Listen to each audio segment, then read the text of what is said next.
ایک بڑی معیوب سی میں آپ کو ایک اور فیکٹ بتاؤں کہ for the most part I was the only girl in my 4-year degree program. Basically بہت ہی بیسک سی فیملی سے تعلق ہے میرا, ایک ورکنگ کلاس مڈل کلاس جو فیملی ہوتی ہے, اور وہی ویلیوز ہمیں ملی ہیں اپنے پیرنٹس سے.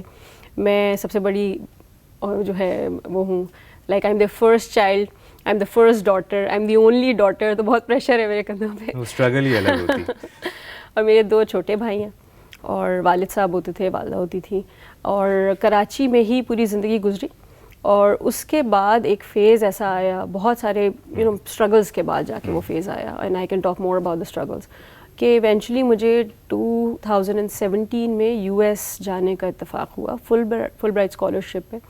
اب جن کو نہیں علم ہے تو ان کے لیے میں بتا دوں کہ فل برائٹ اسکالرشپ جو ہے it's one of the most prestigious scholarships in the world, اور ایک بڑا کمپیٹیٹیو سلیکشن پروسیس ہوتا ہے, جس کے بعد ہر سال جو ہے سلیکٹڈ پاکستانی اسٹوڈنٹس کو ماسٹرس کے لیے اور PhD کے لیے وہ اسکالرشپ ملتی ہے.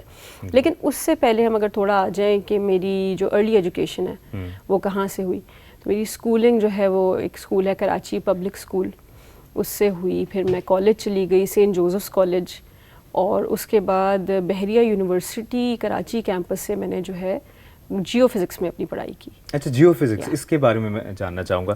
ایک تو یہ ایک انٹرسٹنگلی جیو پوڈ کاسٹ میں جیو فزکس ایک رائم کر رہی ہے بات, لیکن یہ جیو فزکس ہے کیا, اور اسی کو کیوں چوز کیا؟ اچھا دیکھیں, پتہ ہے میں تھوڑی سی نا, میں بہت ہی مجھے ایک میری زندگی میں بہت جلدی ایک پیشن آ گیا تھا. وہ پیشن تھا air force, Pakistan air force. I was crazy about it, I was absolutely obsessed with it. اور مجھے جانا تھا, ایک خواب تھا کہ مجھے ایئر فورس میں جانا ہے. پھر میں نے اپلائی کیا, ISS بھی میرا ریکمینڈ ہو گیا, and I am really proud of the fact کہ میرا ISS بھی ریکمینڈیڈ ہے. لیکن ایونچولی میرا انفارچونیٹلی اس میں سلیکشن نہیں ہو سکا, کیونکہ وہ چند لمیٹڈ لوگوں کا ہوتا ہے, and I wasn't on the merit for that. تو پھر میں نے سوچا کہ اب زندگی کا مقصد تو ختم ہو گیا ہے, اب میں کیا ہی کروں اپنی لائف میں. تو پھر میں نے سوچا let's do some thing which is unique, کوئی ایسی چیز جو عمومی طور پہ لوگ نہیں کرتے ہیں, کوئی ایسی چیز جو مجھے ایکسائٹ کر سکے. اور مجھے فزکس اور میتھس بہت پسند تھی شروع سے. تو جیو فزکس نے مجھے سننے میں بہت سے لوگ بھاگتے ہیں, مجھے جیو فزکس سننے میں بہت ہی یونیک لگا. اور مجھے آج بھی یاد ہے وہ دن جب میں ایڈمیشن کے لیے گئی یونیورسٹی میں, تو وہاں کے جو ریپرزینٹیٹیو تھے انہوں نے بولا کہ آپ کیوں آئی ہیں, لڑکیاں تو ہوتی بھی نہیں ہیں, لڑکیاں تو کرتی بھی نہیں ہیں جیو فزکس. اور بالکل ارلی بیچز تھے جیو فزکس کے. بٹ ایونچولی میں نے اس میں انرول کیا, کیونکہ وہ ایک بہت ہی یونیک فیلڈ تھی. اس میں میتھس اور فزکس کا عمل دخل بہت زیادہ تھا, ارتھ سائنسز تھی, آئل اینڈ گیس ایکسپلوریشن کے بارے میں وہ تھی.